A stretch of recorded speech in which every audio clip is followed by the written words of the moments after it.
This is one of the worst news I have ever gotten. This is like one of those celebrity deaths when you're like, damn, that really sucks. So in case you guys don't know, a few minutes ago, around 30 minutes ago, the creator of Dragon Ball Z, which, is one of my favorite animes of all time, if not, it's up there. It's always between Dragon Ball Z and Naruto. Like, these two things are, core things of my childhood. And even now as an adult, as a grown-ass man. And literally a few weeks ago, I was rewatching Dragon Ball Z, the OG one from the 1980s. So it came out that the creator of Dragon Ball Z, Akira Toriyama, passed away a few days ago. In their official statement, it says, "We are deeply saddened to inform you that the manga creator Akira Toriyama passed away on March 1st due to subdural hematoma. He was an age of 68. Now, in case you guys don't know, a subdural hematoma is a serious condition where blood collects between the skull and the surface of the brain, and it's usually caused by a head injury. As a kid, like, this was stuff that I would watch on the daily.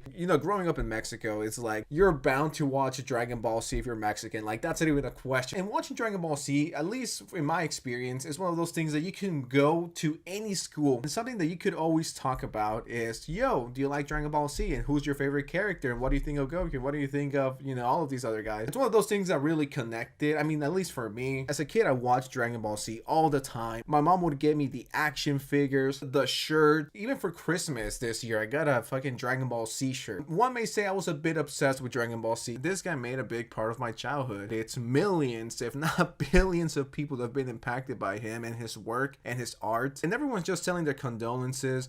People are sharing their stories, which is extremely interesting to see how Dragon Ball Z, how this anime, who pretty much brought anime to the mainstream. For a lot of people, Naruto, that was their introduction to anime. My introduction was Dragon Ball Z, and then from Dragon Ball Z, that got me into anime, and I was like, what about Naruto? It just goes from there. And not to sound like a Dragon Ball D writer, but it's like, how many animes, shows, cartoons, art wouldn't be here without Dragon Ball Z? And 68 is young to die. It says right here that the funeral service was held with his family. Pretty crazy news. I didn't expect to end the night like this. It's, this is one of those people that impacted my life in a huge way. With me never meeting him and him never having an idea that I existed, he indirectly made my childhood so much better than it would have been without anime and without Dragon Ball Z. But I think what we could all do is just like, appreciate the work that he's left behind. That's not only going to impact people now, but in the future. I truly think Dragon Ball Z is a thing that's going to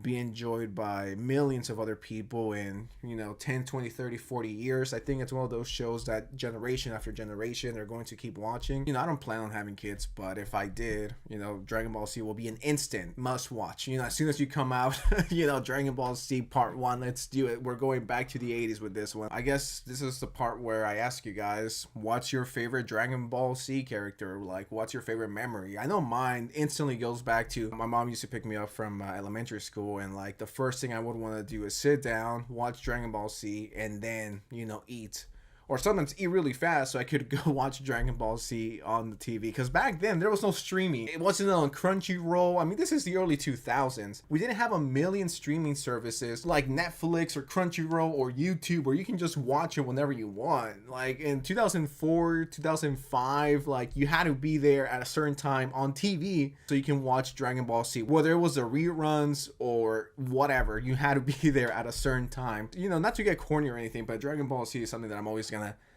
hold pretty close to my chest. And one of my favorite memories as a kid, watching it, play with the toys, the video games, talking to other people about it, telling the hairstylist that I want my haircut exactly like Goku. Like, yeah, that was the shit. I don't know, I just wanted to talk about this. Kind of a weird video to make because I never make stuff like this, but it's pretty fucking tragic. Rest in peace, and thank you for all your work. Thank you for making everyone's childhoods. And yeah, I don't know, just want to say that.